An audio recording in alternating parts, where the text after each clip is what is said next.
ସୁକିନ୍ଦାଗଡ଼ରେ ନିଆରା ବାସି ରଥଯାତ୍ରା ଅନୁଷ୍ଠିତ। ସୁକିନ୍ଦାଗଡ଼ରେ ବାସି ରଥଯାତ୍ରା ଏକ ନିଆରା ପରମ୍ପରା। ବିଶ୍ୱ ପ୍ରସିଦ୍ଧ ପୁରୀ ରଥଯାତ୍ରାକୁ ସମ୍ମାନ ଜଣାଇ ତତ୍କାଳୀନ ସୁକିନ୍ଦା ରାଜା ସାହେବ ଏହି ନିଆରା ପରମ୍ପରା ଆରମ୍ଭ କରିଥିଲେ। ଶ୍ରୀକ୍ଷେତ୍ରରେ ରଥଯାତ୍ରାରେ ସୁକିନ୍ଦା ରାଜାଙ୍କ ଚାମର ସେବା ଥିବାରୁ ସୁକିନ୍ଦାରେ ଏହି ନିଆରା ପରମ୍ପରା ଚାଲି ଆସିଥିବା କୁହାଯାଏ।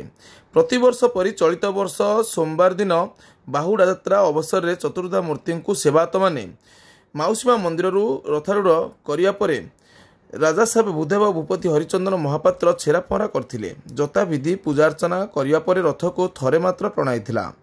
ବଡ଼ଦାଣ୍ଡରେ ଅଟକି ରହିଥିବା ରଥକୁ ମଙ୍ଗଳବାର ଦିନ ଅପରାହ୍ନ 5 ଘଟିକା ସମୟରେ ଭକ୍ତମାନେ ରଥକୁ ଟାଣି ନେଇ ସୁକିନ୍ଦାଗଡ଼ସ୍ଥିତ ଜଗନ୍ନାଥ ମନ୍ଦିର ସମ୍ମୁଖ ରଥଖଳାରେ ସନ୍ଧ୍ୟା 6:30 ସମୟରେ ପହଞ୍ଚାଇଥିଲେ।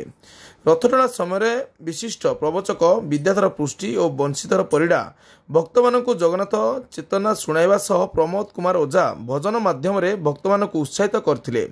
ସ୍ଥାନୀୟ ଦେବୋତ୍ତର ବିଭାଗର ମୁଖ୍ୟ ତଥା ତହସିଲଦାର ଦମୟନ୍ତୀ ସାହୁ ରଥ ଯାତ୍ରାରେ ଶାନ୍ତି ଶୃଙ୍ଖଳା ଓ ଟ୍ରାଫିକ୍ ସମସ୍ୟା ନିୟନ୍ତ୍ରଣ ପାଇଁ ସମସ୍ତ ବ୍ୟବସ୍ଥାର ତଦାରଖ କରିଥିଲେ।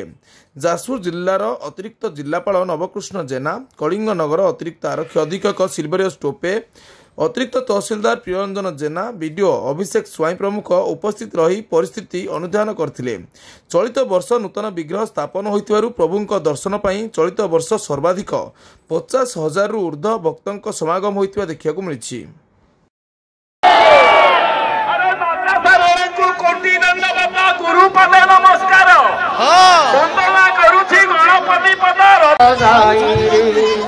जगबंधु हे गोसाई जगबंधु हे गोसाई 750 चालीन डाहाण पट दौड़ी छाड़ी दियंतु डाहाण पट दौड़ी छाड़ी दियंतु रथ चकड़े पहुंचे तांको ठीक भाव से पहुंचाइबार आवश्यकता अच्छी। तेणु भाई माने भिड़ी धरतु नहीं डाहाण पट दौड़ी छाड़ी दियंतु जगन्नाथ जहाँ इच्छा करुचंती।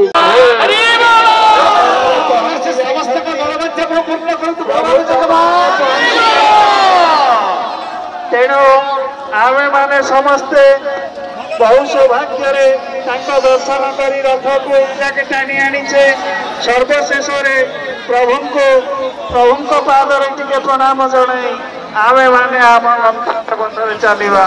श्रीकृष्ण गोविंद हरे मुरारे हे नाथ नारायण वासुदेव।